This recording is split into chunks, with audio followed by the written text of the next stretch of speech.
Reggie here, your friendly neighborhood bodybuilder and comic book collector, and I want to welcome you to another one of my videos. In this video, I want to spend a little bit of time talking about some practical tips for buying and selling comics. And this isn't necessarily a how-to guide of flipping. It's not really necessarily an endorsement of flipping or speculation or encouraging you to buy and sell comics. What I am attempting to do, however, is to put together a practical list of 10 tips that you can consider if this is something that you're interested in doing. If you have thought about buying and selling comics, if you're already doing it and you need a little assistance, I want to offer a couple of things for you to consider. By no means am I saying that I am an expert. By no means am I saying that this is an exhaustive list of things. But what I am saying is here are a few things for you to consider. Like most content on this channel, you have to decide what's relevant to you, what you want to keep, what you want to discard, what you might need to manipulate and massage to make it work for you. Those are the things that you're going to have to think about as I run through this list. And I actually have some notes that I'm going to be referring to from time to time, which I think will hopefully structure this thing in a way that will actually make sense for everybody. But at the end of the day, you guys are going to offer me up your thoughts, your comments, your suggestions in the comment section. And I'm definitely looking forward to reading those. But I'm hopeful that many of you will find this thing helpful. If you haven't yet subscribed to my channel for whatever reason, I definitely want to encourage you to do so that you can stay abreast of all the content like this that I release on a weekly basis. I typically release videos Monday through Friday, always at 3:30 p.m. Pacific time. And we have at least one live show that we do every single Sunday night called the Ready, Set, Go preview show, which happens at 7:30 p.m. Pacific time. And then there's a couple of, live broadcasts that happen over the course of the week. So that's a little bit of background there. And now that that's out of the way, let's get to the meat of this thing. So I have basically pulled together roughly 10 tips, roughly 10 things that I want to throw out there for your consideration. And like I said, some of this, you're going to hear it. You're going to say, no thanks. Some of it you're going to hear and it's actually going to work for you. And then other things you're going to have to massage.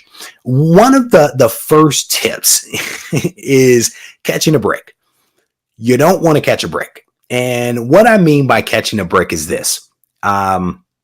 If you overpay for a comic or for a collection or whatever it is, it makes everything else so much tougher. If you catch that brick because you have overpaid, it becomes really tough to find someone else that is willing to catch that brick as well, especially if they watch this video and do a little bit of research. They're going to look at that brick and they're going to say, no, I'm going to step to the side and let that one miss me. So don't catch a brick.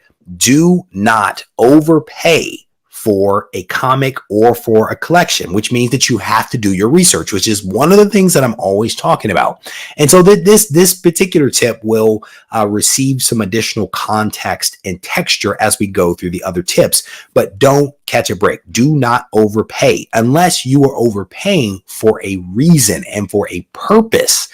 Accidentally overpaying is not a good thing. All right. So the next tip is, I think, somewhat of a really practical one. And the tip is to buy collections. If you can find a way to buy a collection, you are going to improve your odds of actually making some money that you can reinvest into your collection or, do whatever it is that you want to do with your money.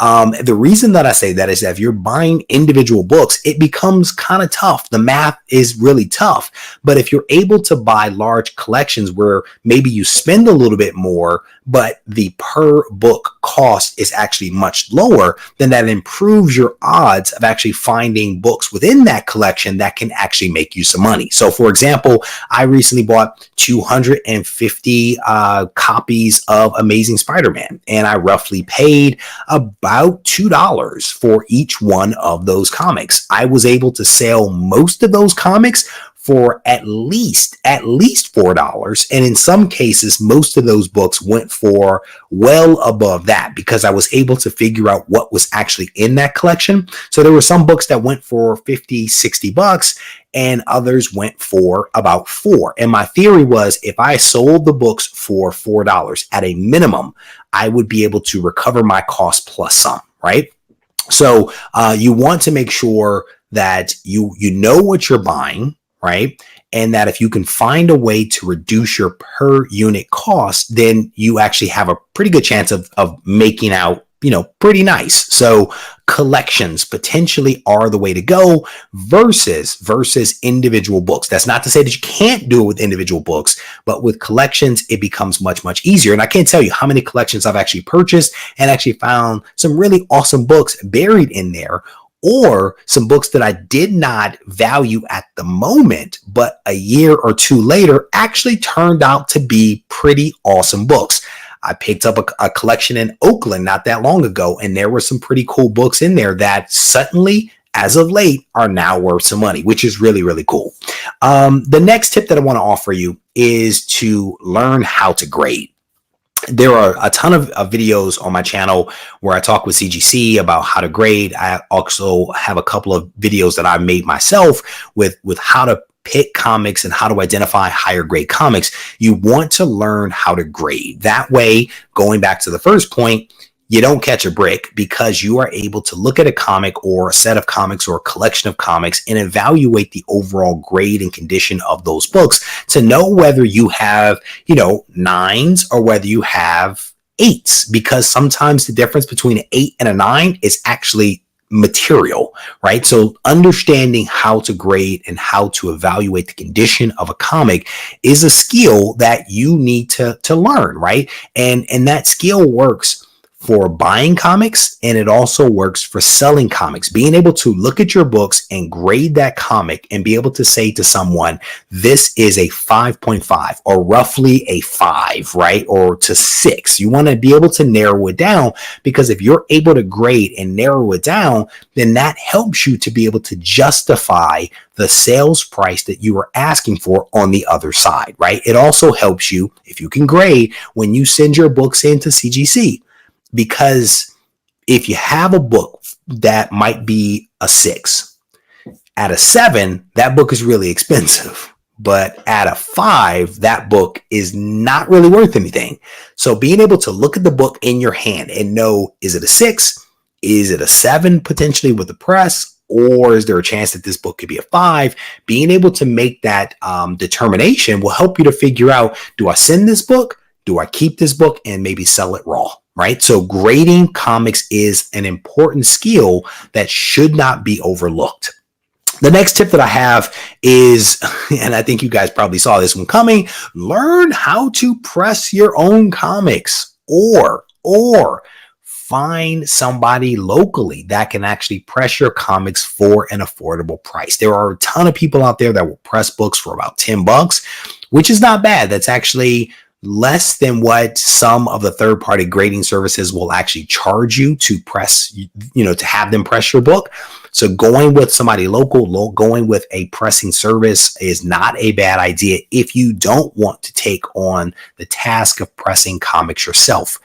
I have opted to go that route, and it has really worked out, to be honest with you, because I can send a book in to actually be graded, and that will cost me $16.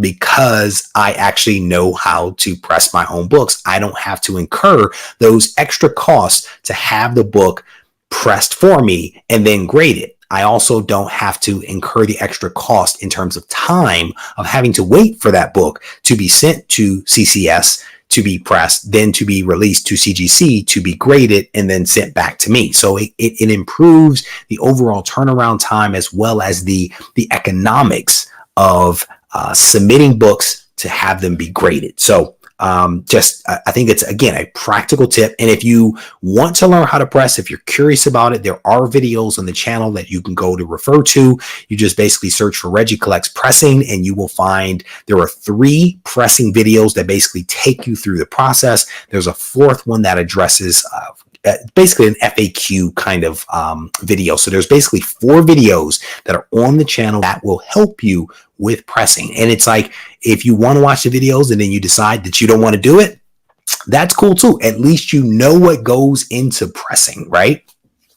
Next tip that I have for you is, if you are going to do this, one thing that you might want to consider is getting, because most people want to, sell graded comics. So my recommendation is to actually get a CGC membership, one that comes with a discount. I have the premium discount, and that basically gets me a 15% discount on grading. Does not help with pressing, but it's a 15% discount on grading, which is a nice chunk of money, right? It's a nice chunk of money, which reduces the cost that I have into a book, so that when I start to look at what is the FMV versus my acquisition cost, my grading cost, all that kind of stuff, that margin actually is improved because it's been reduced by the 15%. The other thing is that when you have a membership with CGC, specifically the premium membership, which is the one that I recommend, you basically get an annual credit of $150. Membership costs $149. You get an annual credit of $150, which is enough money to actually press a healthy number of books. If your average cost, and mine are, of $16, that's a nice, that's a couple of books that can actually get graded, sent back out to you, and then you have the ability to move those books on to another person. If you decide to go the route of the CGC membership, there is a link in the description of my various videos. There's an affiliate link. Consider clicking that. They actually give a couple of bucks back to the channel, which helps me to continue producing videos. And if not, that's perfectly fine, perfectly cool. All of the video content is still there for you too. And then there's certainly other grading services out there besides CGC. So you, of course, have to figure out what's going to work best for you, your pocketbook, your collection, et cetera, et cetera. All right. The next tip that I want to offer is to stack your discounts.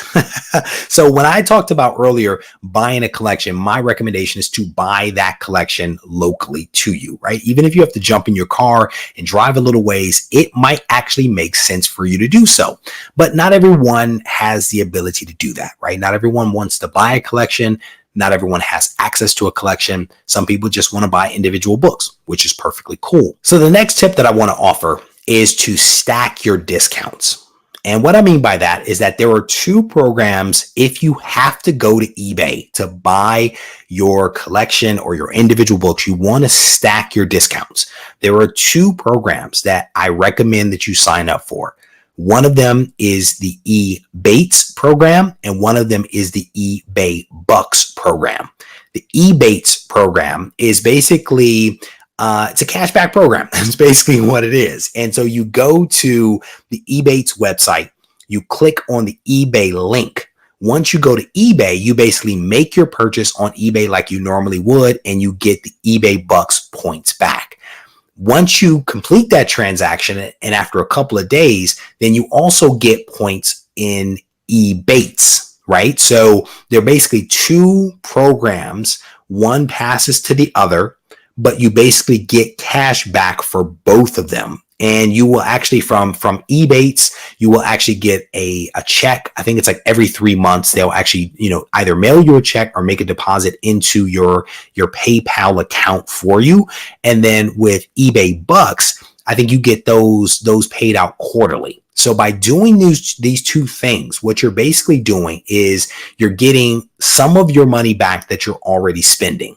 Once you get that money, you basically take that money and you invest it into buying a book or collection or something like that. And it might not be a ton of money, but it might be a couple of bucks that will, again, lower your acquisition cost for a collection, lower your acquisition cost for a comic, which of course improves your margin and improves the amount of money you actually put back into your pocket. So stack your rewards programs.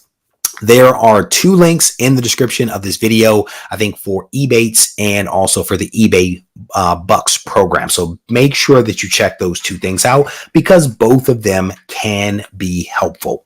The next suggestion that I have is to figure out where you're going to sell. And, it's easy to buy, but then the question becomes, once you buy and you have, where do you sell it? And I am not necessarily a fan of eBay, right? Feebay, as they call it. I am more interested in using Instagram. That is my preferred means of moving books along. And it works really well for me, but it works because I've also built up an audience, right? Partly through the YouTube channel, which bridges to Instagram. I have an audience of people that when I put books up, there is a group of people that are interested in buying those books. So my point is, if you're not going to use eBay, which already has its built-in audience, you want to find an audience that can potentially buy your books. So I don't know whether it's Facebook, whether it's CGC or CBCS forums or whatever it happens to be, whether it is Comic Link or Heritage or something like that, or if it's Instagram, but you want to give thought to, if you have books, where are you going to sell those books? And are there fees associated with those outlets? With Instagram, there's no fees. There's nothing. I do a lot of friends and family, and so it works relatively easily because people know me. I can't really hide because I'm on YouTube, right? And so it's really easy for me to go that route.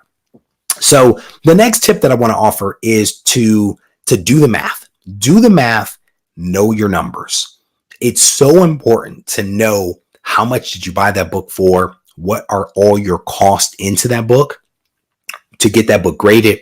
What is that going to cost you? What is the FMV for that book? You need to understand your numbers because you're going to have to make some go, no-go decisions on some of the things that you're going to have to do, right? You also want to make sure, this is another tip, to get your own pricing guide. Another tip, learn how to ship and know your costs associated with shipping. And this is all built into that. Do the math, know your math. If you buy a book, you want to know what grade that book is to be able to determine what the FMV of that book might be once it's graded. If you're going to get that book cleaned and pressed, you need to know what those costs are. You need to know what is the FMV of this book at the particular grade. You need to understand if you're going to ship this book to someone as a slab or even as a raw book, what are the costs associated with how that book is being shipped. So for example, for me, I tend to ship everything as fast as possible. So a slab comic goes into a medium size, a flat rate box, and that costs basically $15, right? I charge people $15. I drop it in there. I throw some bubble wrap around that thing. Out the door it goes. And so a lot of people also factor in bubble wrap, tape, all that kind of stuff. You can figure out whether you want to build those costs into some of the things that you're doing. I know that if I am sending raw books, I always send them in Gemini shippers. And I know that a Gemini shipper can accommodate a certain number of books up to 16 ounces. Anything 16 ounces and below is basically first class shipping. I know roughly what my costs are for that. If it's above 16 ounces, I roughly know that the book goes from $5 to about $7.25, right? And so you need to understand the economics behind what you're doing, especially as it relates to shipping, because you can lose a lot of money when it comes time to actually ship the book if you don't ask the right questions, or you have to go back to them and say, hey, I messed up on the shipping. I need to charge you some extra money. It doesn't look very good, right? So you want to understand, how are you going to ship your books? You want to have your materials on hand. You want to know your costs associated with that. The pricing guide part is really important because you need to know how much you're going to sell the book for. And without an FMV of some sort, without sales data, you're probably going to be, in the dark. And I don't know if you want to rely upon eBay sold items, for example, because that could be good or bad depending upon whether there was a bidding war that drove up the price or whether someone sniped it at, or picked the book up at 3 o'clock in the morning somewhere. So if you're dependent upon eBay sales, that could be a good thing, could be a bad thing. Get a pricing guide. Get a reliable pricing guide or pricing service, I should say, so that you can determine what is a fair market value for the comic that you are attempting to sell. The overarching notion here, know your numbers, know what your acquisition costs are and what you could potentially sell that book for. All right. So the last tip that I'm going to offer is to learn how to ship. And there are videos here on the channel that actually explain how to ship comics. You want to make sure that you have the right materials to ship comics, that you are able to ship them safely and securely, that they can arrive at their destination without being damaged. The last thing you want to do is to go through all of this stuff that we've spoken about, and you send a book in the mail, and then that book gets damaged in the mail. And I know a lot of people like to, construct boxes. And I know some people like to make bricks because bricks work. I know a lot of people have various methods for shipping comics. Some are better than others. One way you can potentially ensure that your stuff will arrive: get some Gemini mailers, get some actual mailers for comics. It costs a couple of bucks, but to some degree or another, you can kind of factor that into some of what you're doing in terms of shipping. Some of it might just be sunk costs, right? This is the cost of doing business. And so if you lose a buck here, and you know that your book is going to arrive safely, to me, it's not that big of a deal. I would rather spend a buck or lose a buck, have my comic arrive at its destination in the same shape that it was mailed out in, because I avoid having people try to return books or, having books be destroyed and I have to issue refunds and all that other kind of stuff. So learn how to ship comics. So those are my practical tips. I hope that you guys found this video helpful. And if you did, give the video a thumbs up, leave me a comment in the comment section. Let me know what you think.